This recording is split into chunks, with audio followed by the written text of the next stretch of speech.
Well, good morning. We're going to start off today with our passport adventures at the Siegessäule. I mentioned that there were protests and such that often people have there. So once again, this is the victory column with the golden angel on the top. I found one that I thought would be kind of an interesting one, and that is right here. You can see that you get the Siegessäule in the background, and that's President Obama. And he came and was speaking, and the crowd, you can see they're facing the opposite direction, and there's pictures of either him or Edward Snowden, and so they're protesting the NSA and all the stuff that was going on with all of that. So I wanted to show you an example of what it looked like when they were protesting at the Siegessäule. Berlin's a capital city, so you get a lot of protests that happen, and that's a place that typically happens in Berlin. So here's Charlottenburg Schloss, and I just thought that this was kind of cool because it has one of the Weihnachtspyramide that we talked about earlier in the year. That's right there. I had mentioned that I thought that the palace itself was kind of boring on the inside, but pretty cool on the outside. I didn't get the pictures right for that, but that's okay.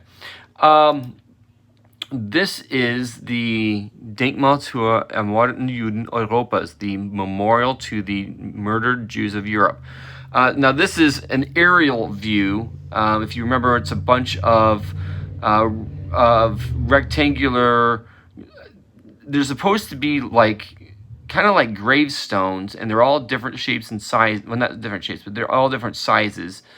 And if you're inside of it, it's supposed to be very overwhelming, which it is. You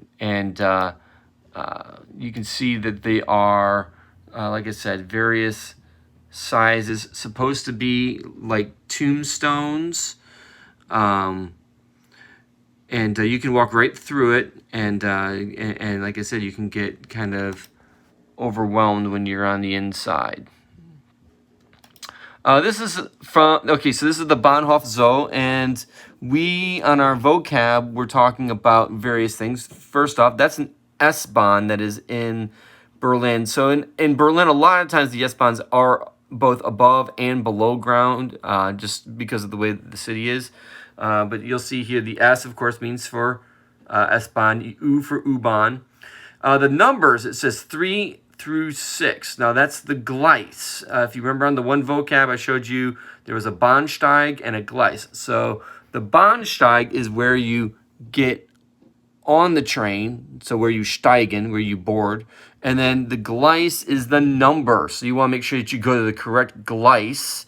1, 2, 3, 4, 20, whatever it is, because that's where your train will be arriving. So just kind of wanted to remind you of that. And then I found this picture I thought was pretty cool. So this is taken from inside of the Bahnhof. So you can see it says Bahnhof Zoo or Zoologischer Garten, and then you can see the S-Bahn thing. But looking in the background, you can see the Kaiser Wilhelm Church. This is really the first view of Berlin that I had, because when I arrived to Berlin the first time, this was the station, the Bahnhof that we exited from, and you can see the church right there.